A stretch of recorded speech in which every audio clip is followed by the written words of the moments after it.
Have you ever thought that maybe the Quran is more than just a book of guidance?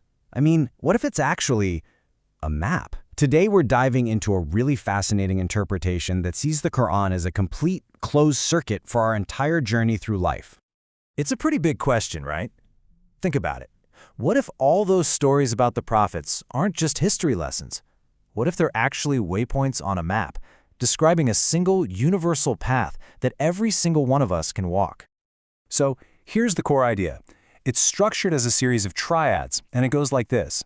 Life begins as a divine trust. Then we get tested, big time, on our attachments to the world and to our own legacy. And finally, there's a very specific single path for returning that trust, completely purified. It's a heck of a journey. All right, so here's our game plan for tracing this circuit. We're going to start at the very beginning, at the origin. Then we'll navigate through the major trials and see their proper exits. After that, we'll discover the one and only gate for the return trip. And finally, we'll see how it all connects into one complete loop.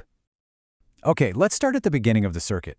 According to this view, our journey doesn't kick off with something we possess or own. No, it starts with a divine trust that's been placed inside of us. And this verse right here is the foundation for everything.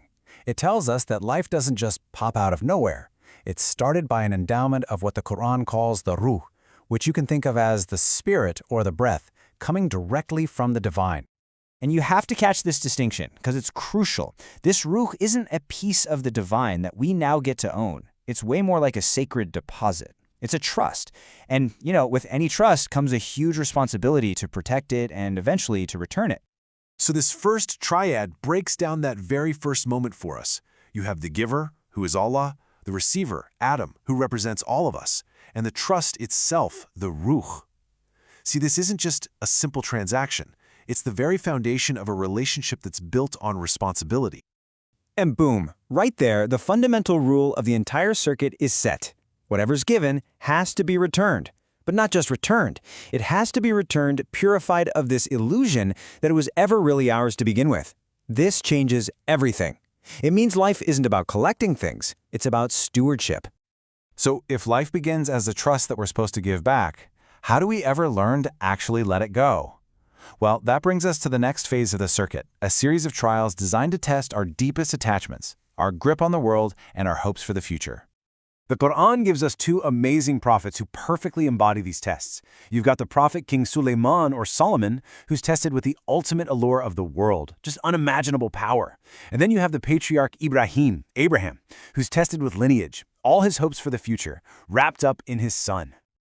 Okay, first up is the trial of the world. Sulaymān is shown his magnificent horses. They're symbols of his massive power. But when he realizes they've become a distraction from what truly matters, he does something absolutely stunning. He performs an act of sacrifice, physically severing his attachment to them. This second triad shows us what the world really means here. Sulaymān, the governor, has command over both the ṣāfināt, that's the ordered systems, the structure of reality, and the jiyād, the dynamic energy, the power moving through it all. He has complete control. And here is the profound lesson from his story. True authority isn't about owning the world. It's about being able to let it go. You see? Just like the spirit inside us, governing the world is also a trust, not a possession. Now for the second trial, and wow, this one might be even tougher, lineage. The command given to Ibrahim is the absolute ultimate test of attachment to your own future, to your own continuity. This third triad lays out an almost impossible choice. Ibrahim has to choose between following a divine command and making sure his own identity survives through his son, Ismail.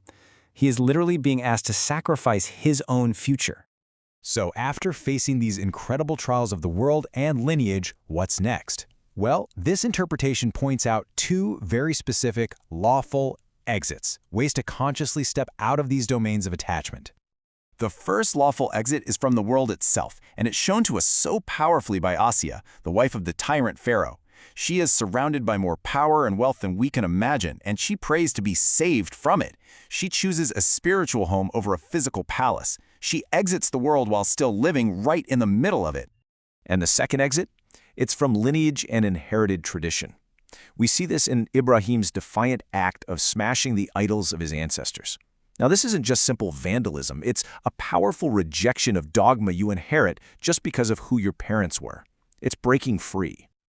Okay, so we've seen the trials and the two exits. But what about the journey back? This is where the circuit gets incredibly specific. After leaving the world and lineage behind, there isn't a whole menu of paths to choose from. There is only one. And this verse, spoken to the prophet Yahya, who you might know as John the Baptist, defines that single gate. The path of return isn't through worldly power or your family name. It's simply about holding firm to the revealed book. This final triad is so key. Yahya represents a life that's been purified of any worldly kingdom and any family lineage. The book is the one and only gate, and the method for going through it. Strength. That means a direct, uncompromising alignment with its truth, bypassing every other authority. And with that, all the pieces just click into place. So let's take a step back and just look at the amazing symmetry of this entire completed circuit. So here it is, the whole thing in 5 steps. It all starts with the gift of spirit as a trust. It's tested through the sacrifice of our attachments to the world and our lineage. We learn how to exit worldly tyranny and false tradition. And finally, we find the single path of return, direct alignment with the book. This last verse just beautifully seals the logic of the entire circuit. It basically frames the whole purpose of the book as being the ultimate judge, the final arbiter that settles all our differences. And that makes it the logical, necessary endpoint of the entire journey. You know, this journey, from a gift of spirit all the way to a return through the Word, it isn't just a story about ancient prophets. According to this way of seeing things, it's a map for each and every one of us.